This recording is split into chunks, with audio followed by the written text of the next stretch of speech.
We've all seen the debates, Kung Fu versus karate. Two giants of martial arts often spoken of in the same breath, yet worlds apart in their origins, movements, and philosophies. To many, both may look like rigid stances, fast strikes, and disciplined routines. But to those who watch closely, the differences are not small. They are massive. Kung Fu stretches back thousands of years in China. It was born in temples, shaped by monks, and refined through philosophies that mirrored nature itself. Its movements are flowing, animal-inspired, and circular. It looks graceful, almost like a dance, until you realize every motion can break a limb or drop an opponent. Karate, on the other hand, rose from Okinawa and was sharpened in Japan. It is not about flow, it is about force. Straight lines, direct strikes, precision and impact over variety. Where Kung Fu adapts and bends, karate cuts and crushes. These arts were built on different soil, by different people, for different purposes, and yet they often collide in the same conversations. So here is the question. When fluid meets rigid and water meets steel, what really sets Kung Fu and karate apart? Every martial art begins with a story, and when you look at Kung Fu and karate, their stories unfold on two very different stages. One is ancient, stretching across centuries of Chinese history. The other is younger, forged in the crucible of Okinawa's survival. To understand the difference between Kung Fu and karate, you have to begin where they were born. Kung Fu's roots go back thousands of years. It was not simply invented as a way to fight. It was a philosophy, a discipline, a way of aligning body and spirit. In the temples of China, monks studied movement the way scholars studied books. They observed animals, they watched the flow of rivers, they mirrored the bend of trees in the wind. From those studies came systems of combat that reflected nature itself. Kung Fu was never just about striking an opponent. It was about embodying balance, harmony, and adaptability. Over time, countless styles developed, each with its own interpretation of how to survive, defend, and master the human body. The birth of karate was much more direct. In Okinawa, the ruling powers stripped common people of weapons. Farmers, fishermen, and villagers were left vulnerable. Out of necessity, they adapted. They began to refine empty-hand combat, drawing on both local traditions and influences from Chinese martial arts brought through trade and travel. But where Kung Fu spread like a river, branching into many flowing styles, karate was hammered like iron into something solid and focused. By the time it reached Japan, it had become an art of precision, an art of discipline, a method designed not for philosophy, but for survival and victory.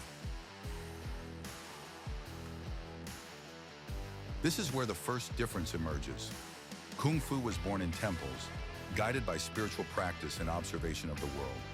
Karate was born in villages, shaped by laws that banned weapons and forced people to rely on their own hands and feet. Kung Fu's origin reflects an attempt to merge combat with wisdom. Karate's origin reflects the harsh reality of life without defense in a dangerous world. Both arts share roots in necessity. Both arose because people needed to protect themselves. But the soil in which they grew gave them entirely different flavors. Kung Fu is the art of flow and adaptation, born from a search for balance.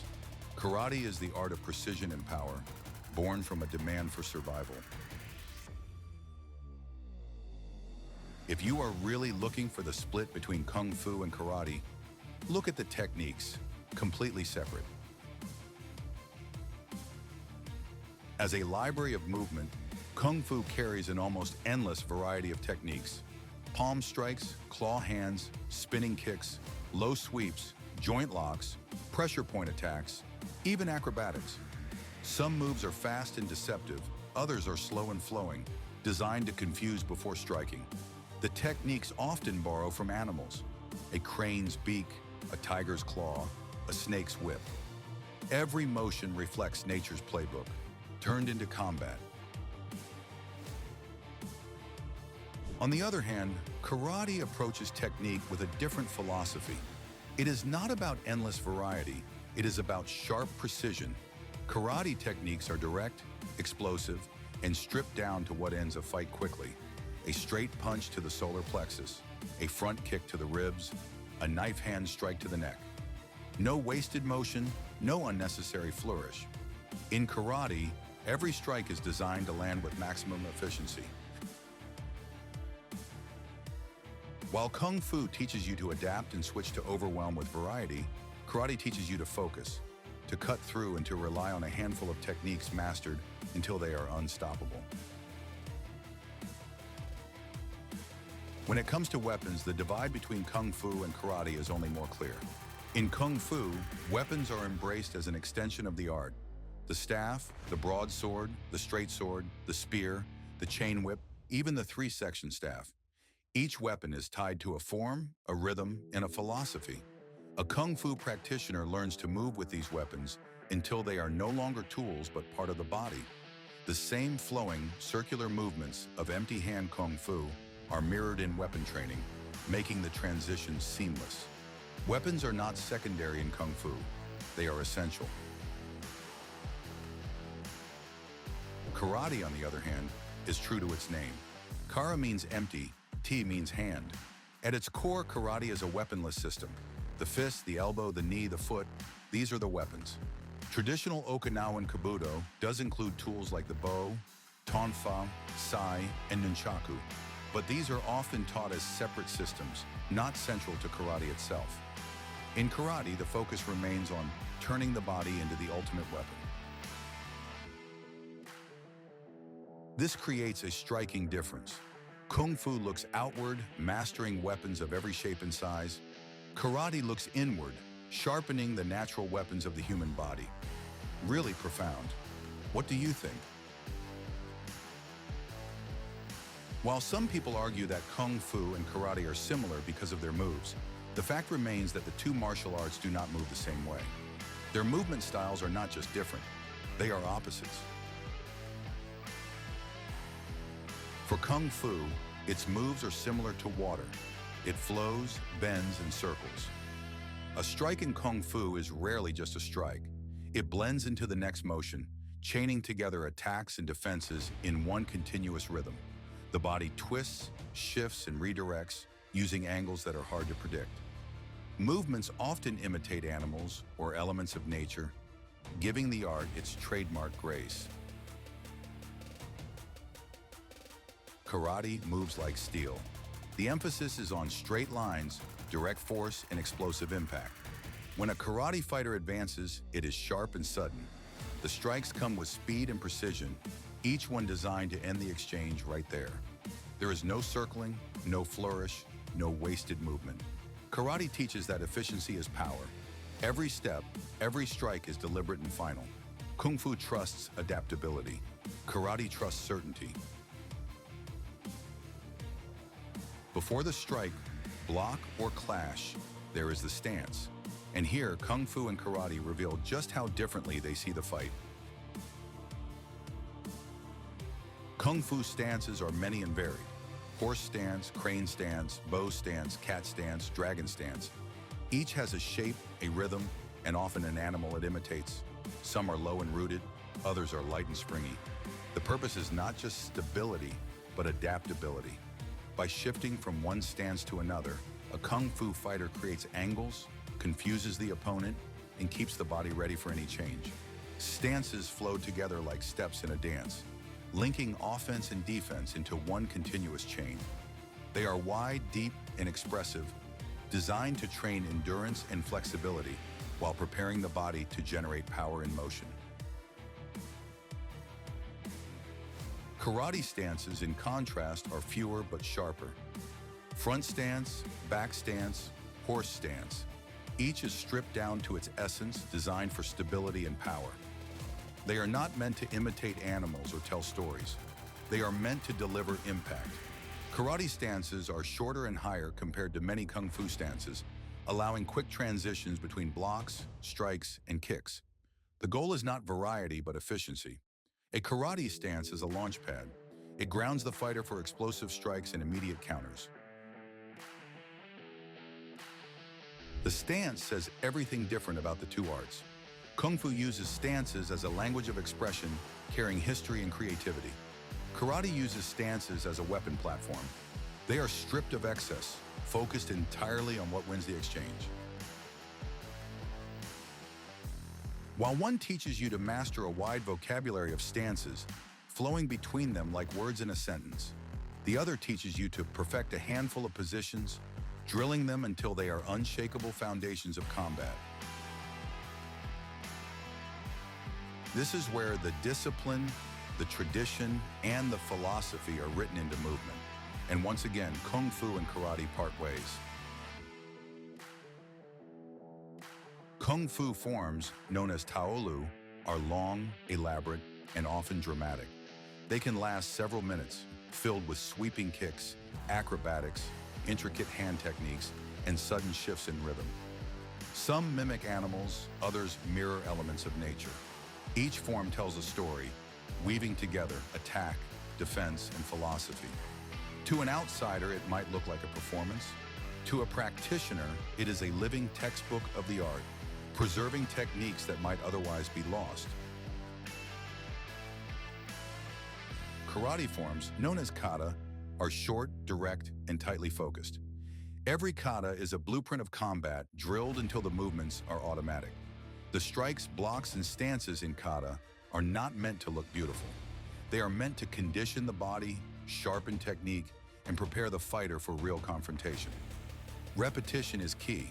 A karate student will perform the same kata thousands of times until precision becomes second nature. So here lies the difference. Kung Fu uses forms to express variety and tradition, often branching into dozens of styles and interpretations. Karate uses forms to sharpen simplicity, building a small core of movements into unstoppable reflexes. Even to the untrained eye, Kung Fu and Karate look different. The contrast is so sharp that you can often tell which art someone practices in just a few seconds of movement. Kung Fu flows. It bends, twists, and circles. Movements can be wide, graceful, and theatrical. A practitioner might drop into a low horse stance, spring into a high kick, then roll smoothly into another attack. Some styles imitate animals: tiger claws, crane wings, snake strikes, giving Kung Fu a visual identity that is as much art as it is combat. Watching a Kung Fu form can feel like watching a dance, full of rhythm, variety, and sudden bursts of speed. Karate, by contrast, is sharp. It cuts straight lines through the air. Movements are compact, crisp, and explosive. A stance locks into the ground. A punch fires like a piston. There is no wasted flourish, no unnecessary motion. Even in kata, the aesthetic is clean and controlled, a stripped-down language of efficiency. Karate does not try to imitate nature. It tries to reduce combat into its simplest, most devastating shapes. This difference in visual style comes from their roots. Kung Fu evolved in a culture that valued expression and philosophy woven into combat. Karate was forged on islands where survival demanded directness and clarity. We've seen the differences: Kung Fu's flowing circles, Karate's sharp lines, one rooted in endless adaptation, the other in precise repetition. Two paths shaped by culture, history, and philosophy. However, the contrast isn't just in movement, it's in the mindset. Kung Fu teaches you to blend, to read, to flow. Karate teaches you to strike and commit to end things clean. Both demand discipline and sacrifice. What separates them isn't power, it's the approach. And that's what makes the difference so huge, because in a fight, in life, how you approach matters more than how hard you hit. So whether your stance is rooted in the soil of Shaolin or the tatami of Okinawa, remember this: the art doesn't make you strong. Training does. Patience does. Character does. The forms may look different. The techniques may feel worlds apart.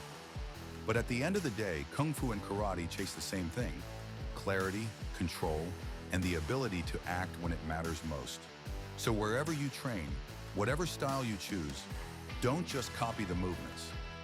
Learn the lesson, build discipline, and never forget: the real difference isn't in the art itself, it's in the martial artist who practices it.